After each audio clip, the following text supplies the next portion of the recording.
How to keep a practice journal or a practice log is a question I've received a lot. Ultimately, you need to figure out what works best for you. So I'm going to show you 4 real-life examples of ways that I keep a practice log. This is my real practice log.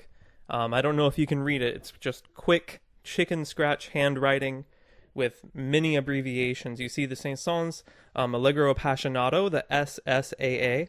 And that was just getting comfortable with the piece. I was happy with how that went, so I put a little smiley face there. If you look up above that, you can see H Roman numeral 3, 1 through 6. That's a Hindemith sonata. Movement 3 measures 1 through 6 with some metronome markings after that. And I realized, as you see the ones that are crossed out, that those were noticeably faster than the actual performance tempo, so I crossed those out. If you look through the main entry, H1, H2, H3, and HL are just different movements of the same Hindemith sonatas.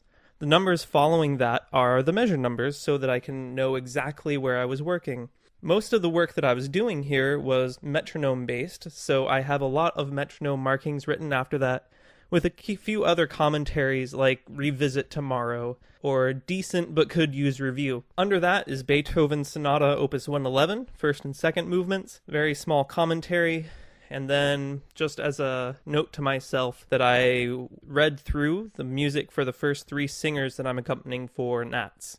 So that's what works for me right now. In terms of the details, the practice techniques that I use, that's something that I handle in the actual moment of practicing, and just work until I'm satisfied and add a small comment on the journal. These next 3 examples I have used in the past, and I sometimes still use them. This one that we're looking at right now, which gives the time and definitely more detail than the previous entries, is basically what was recommended to me by Dr. Michael Rickman. And this isn't necessarily how he writes it, but it's this sort of information where you write down any thoughts you might have, like maybe try smaller, tighter wrist rotation, jot down how you worked on things, all of that kind of detail, where you'll see right hand alone, left hand alone slowly, displaced accents, playing it in rhythms, trying it hands together at quarter note equals 92, and then 12 times by memory. This third example breaks things down based on what it was that I was working on, whether that's scales, arpeggios, technical exercises, sight reading, repertoire, and things that I didn't get to, or that I need to get to later. I kind of like this way of doing things. I don't use it all the time. This is another version that you could try. So you could, break down your practice into different categories and write down what it is you worked on that day. Maybe you could mix some the first version with this version, where you could jot down some additional ideas, the times, how you felt about it, and that sort of thing.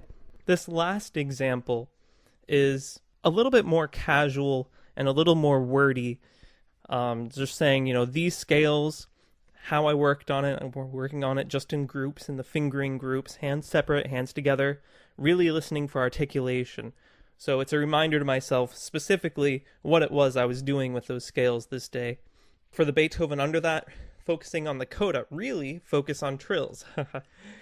Keeping it even, with a note to myself to record it and listen back to myself. Under that, with a little arrow, I put review recordings by Schnabel, Rau, Annie Fischer, Petri, Backhaus, Kempf, and Richter. This is probably the first way that I first started keeping a practice log, and it gradually, I don't know if it would be evolved or devolved into the first example I showed you, where everything is abbreviated and at the same time trying to be precise. You really have to find whatever works best for you and something that you can keep doing on a regular basis. Once you've done that, you'll be able to better manage your projects that you're working on and practice more effectively. Thanks for watching. I hope this has been helpful for you. If it has, please comment, like, subscribe. I'd love to hear from you. If you have any other music questions, I'd be more than happy to address them. Thanks for watching.